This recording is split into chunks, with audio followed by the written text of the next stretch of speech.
I don't really feel any different. I could go for a bite to eat, though. Ooh, chicken! They did it. They finally fucking did it. Sony just decided to go fully mask off, and all y'all were talking shit about people like me getting a Switch 2 at launch. Kingdom Hearts 4 is coming to Switch 2 and PC day one. I'm good, homie. I am so glad I don't have to buy this overgrown router now.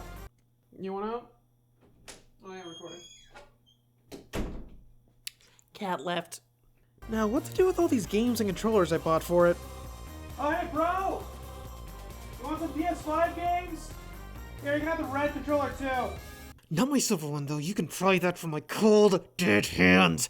I will own a silver of every PlayStation controller possible, mark me! Aside from making the best PC controller on the market, Sony's really been struggling to justify me buying a PS5. And after this latest announcement, they're effectively completely dead to me. Again, Kingdom Hearts 4 is coming to PC and Switch 2, day one! I don't need to drop 700 bones for one game anymore. And Ratchet PS5 is on Steam now, so I really don't need to worry about that. Across the pond is no better. Microsoft installed a new CEO for Xbox, and she's desperately trying to salvage a sinking ship, but still has to deal with the fallout and consequences from her previous colleague in the position basically taking a cyanide pill all generation. Valve's second attempt at the console market is going to die in the water due to being $300 too expensive and woefully underpowered for the asking price. Versatility may be its strong suit, but it's still buckling under today's releases, and it isn't upgradable hardware-wise. We're in trouble! Nintendo's Switch 2 is a pretty capable option now. A lot of third-party releases are not as compromised as Switch 1 ports, and some are even on par, if not better than its competition.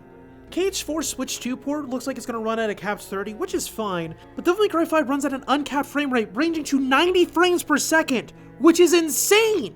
The game still looks amazing to this day, and it runs way better than the PS4 version, which that one struggled to hit 60.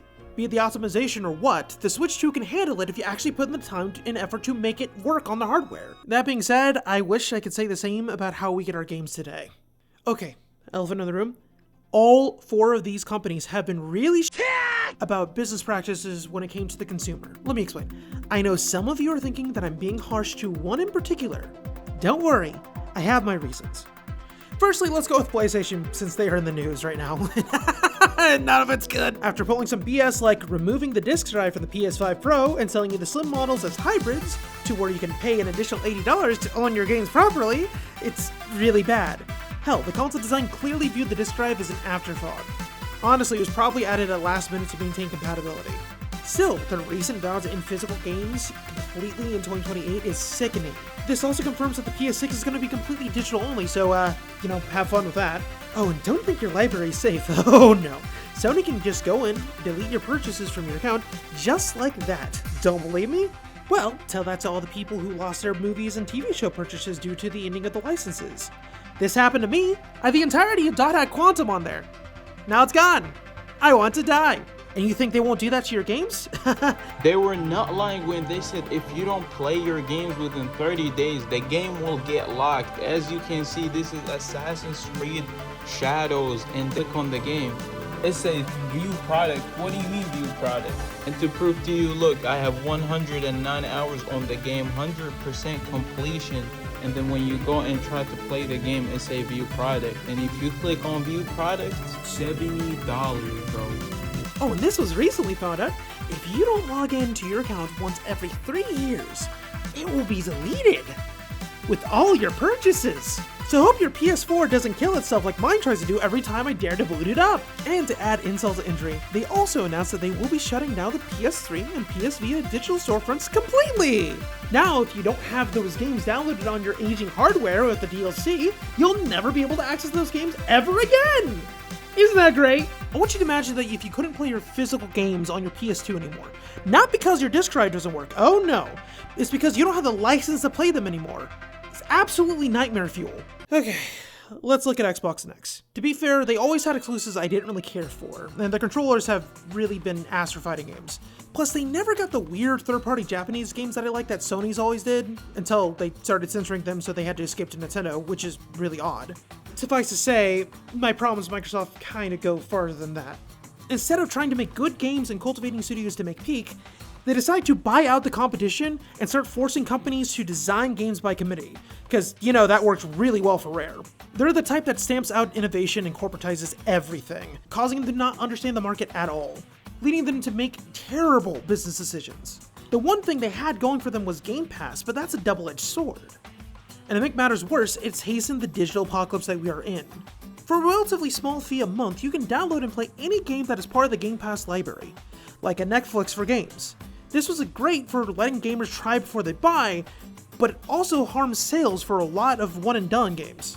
So Xbox would have to shell out a pretty penny to help offset the loss in sales. And the problem is, when most people are done with the game on Game Pass, they don't really return to it, and never bother picking up the full release. That might be fine for films or TV shows where they have a streaming contract, but for games, that's really just a death nail. Don't get really legs, and a lot of the big numbers are just dead sales. It's basically on par with piracy, and Microsoft would have to pay top dollar just to justify the game's placement, which they really aren't inclined to do forever, causing certain games to not stay. So not only are you losing sales, but you lose any publicity you had. Plus you're now competing with all the other games in a new way.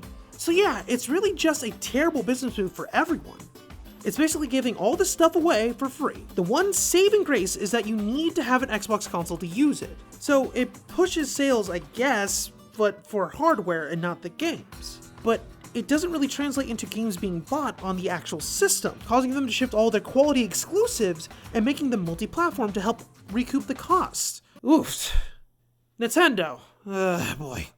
Nintendo this generation has been getting their greed on. Well, until they ousted Doug Bowser. Not sure what he was smoking with these prices for games, but they really got an everyone's list for that one. Switch started off a bit rocky with the price gate, which annoyingly is funny in today's landscape, but it seems to be stabilizing a bit. Star Fox being a notable release that was priced very well, and the digital release being $10 cheaper, which is a nice gesture.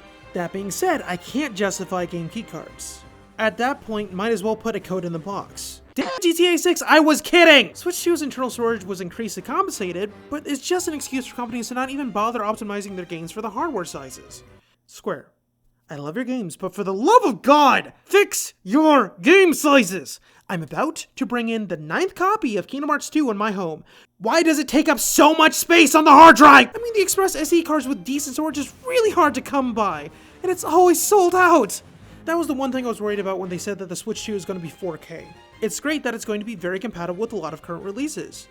But current releases are unoptimized bloated messes of games, and giving them an inch is causing them to take the freaking fattest mile I've ever seen in my life just to slap it on the system. Not to mention, people with internet data caps, something I just recently got out myself, knows exactly how much it sucks when you're a gamer and you have to deal with that.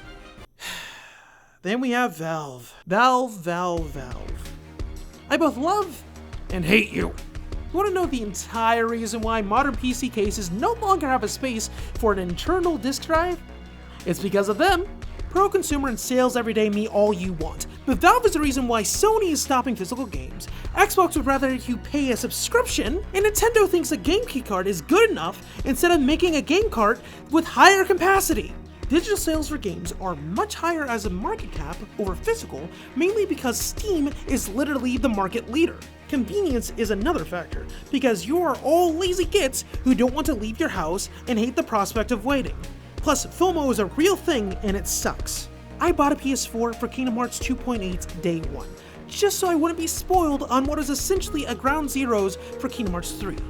FOMO has made me make questionable purchases in the past. And I'm also part of the problem. I basically consume most, if not all, of my entertainment such as manga and anime completely digitally. That being said, there are a few titles that I do bother owning physically. And I'm glad that I'm a hoarder of these lost treasures. I've been able to experience things that are lost to time due to no one having the license to them anymore for distributing.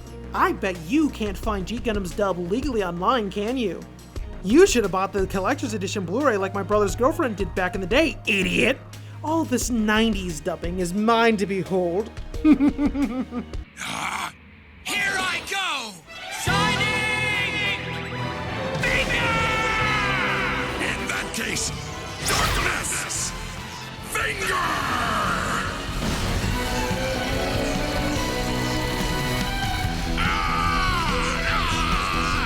You're weak, Domon. Your shining finger has absolutely no effect on me anymore, Domon.